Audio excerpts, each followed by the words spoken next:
안녕하십니까. 마음TV 김종승입니다. 오늘은 심신의학을 통해서 암 질병에 대해서 어떻게 치유 접근을 하는 것인가 하는 아주 중요한 강의를 여러분들에게 말씀을 드리겠습니다. 여러분 먼저 재미난 한 그 사진을 보여드리겠습니다. 2000년도입니다. 네이처라는 의학 유명한 그 논문 잡지에 실려 있는 그런 그림입니다.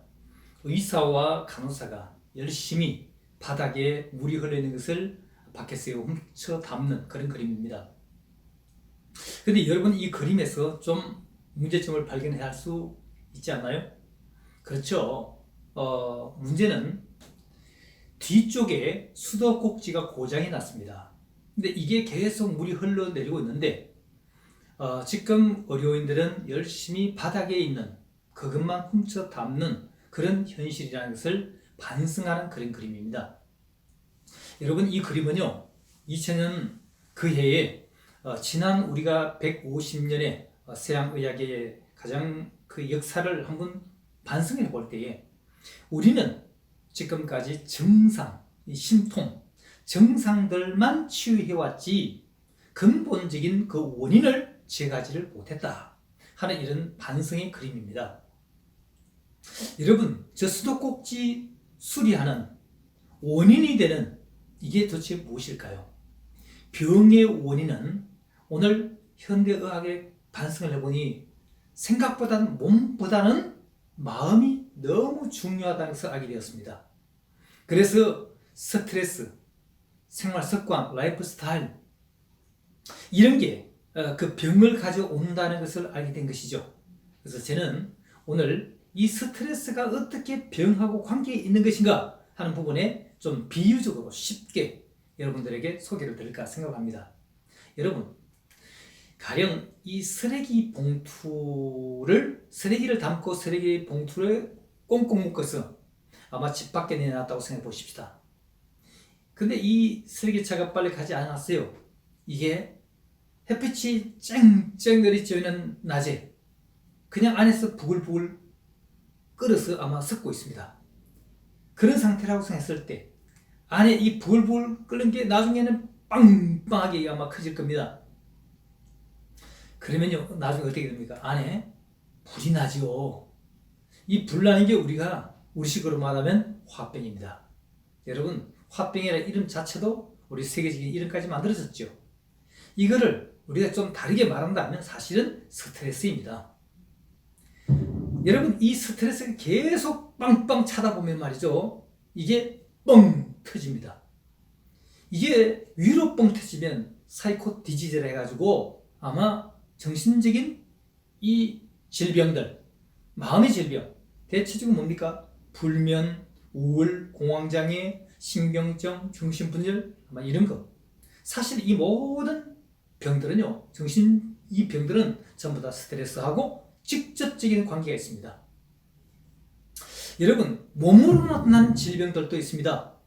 이게 암이 되고요, 신장병이 되고요, 뇌졸중, 고혈압, 당뇨, 치매, 알츠하이머. 여러분, 이런 현대인들의 이 스트레스에서 오는 질병이 이 통계적으로 보통 한 80에서 85%까지 이렇게까지 추정하고 잡고 있습니다. 여러분, 이 스트레스가 얼마나 우리의 이 병의 주범이라는 것을 여기서 알 수가 있는 것입니다. 그래서 저는 오늘 특별히 암과 이 스트레스와 암의 이 상관관계에 대해서 한번 여러 가지 자료, 논문을 한번 펼쳐봤습니다. 여러분, 최초의 이 기록은 말이죠, 1893년, 그러니까 지금부터 한 120년이 넘었네요. 런던 암병원에서 암 환자들 전체 삶을 추적해 보니까 스트레스를 받았다 하는 그 스트레스 때문에 병이 왔다는 것이 72%라는 것을 알게 되었습니다. 굉장하죠. 여러분, 1984년도에 그래서 테모쇼기라는 이 의사가, 이 교수가 뭐를 알게 되는가 하면요, 이 암 환자분들은 성격 자체가 암 성격을 가지고 있다는 것도 알게 되었습니다. 특별히 이 암 성격은 안에 스트레스가 꽉 차 있을 때 이거로 밖으로 막 터뜨리는 사람들이 있습니다. 화를 내고 막 집안을 부수고 이런 사람들 있잖아요. 못 살게 구는 사람. 이런 사람은 대체적으로 타입 A라고 합니다. 앵거. 굉장히 화를 잘 내는 성격. 이런 사람은 심장병 아니면 순환기 쪽에서 뇌졸중에서 뻥 터지는 사람입니다. 거기에 비해서 이 안의 스트레스를 안으로 꾹 잡고 하고 이걸 안으로 집어넣어 버리는 사람이 있습니다. 이거를 우리는 타입 C라 그래서 암 성격이라고 말을 합니다. 여러분, 대체적으로 이런 사람들은요, 화를 잘 내지 못해요. 옛날에 화를 냈어요. 그렇지만은 화를 내도 봐도 이게 다가오는 성체 때문에 화를 내지 못하고 결국 안으로 새기다 보니 속이 다 타버립니다. 속이 완전히 죄가 돼버렸어요. 이제는 뭔가 재밌는 거 해도요, 이 불이 일어나지 않아요. 화가 나지 않아요. 재밌는 게 없어요. 그래서 집안이 막 그냥 웅크리 있고 이런 사람들이 대체적으로 암 성격입니다. 얼굴이 무표정합니다. 여러분, 이런 암 성격의 환자, 여러분, 그러나 이런 우리의 삶을 다시 한번 불꽃을 피워가지고 얼마든지 삶을 다시 새롭게 이렇게 랑베르따리라 그러죠. 활기를 일어날 수가 있습니다. 그게 심신학의 방법입니다. 자, 여러분, 우리가 지금 이 치유하는 방법에 대해서 한번 잠깐 또 한번 비유적으로 한번 바라보겠습니다. 현대인들의 암치유 방법에 대해서요, 크게 우리가 세 가지를 얘기합니다. 우선 첫 번째 수술, 두 번째로 방사선, 세 번째로 항암. 이 세 가지입니다. 이거를 우리가 비유적으로 다르게 한다 그러면, 여러분 마당에 잡초가 이렇게 올라올 때 보기가 싫으니까 이거를 어떻게 합니까? 첫 번째로 칼이나 낫으로 베어버리는 방법이 있겠죠. 이거를 우리는 수술법이라고 말하겠습니다.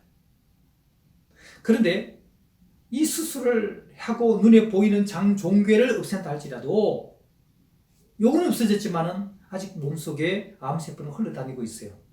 뿌리가 남아있다 그런 얘기죠. 그래서 이것을 없앤다 하더라도 아직 뿌리가 있어요. 그래서 항암제를 보통 그 다음에 칩니다. 여러분, 항암제는 마치 뭐와 같은가 하면은 이 제초제를 뿌린 거가 또 흡사합니다. 여러분, 제초제 뿔을 뿌리면 어떻게 됩니까? 이렇게 제초제를 뿌리면 노랗게 2, 3일 만에 떠버려요. 그럼 없어져요. 근데 문제는 이 제초제가요, 굉장히 독성이 강해요. 본래 제초제는 체르탄가스에서 시작했다고 합니다.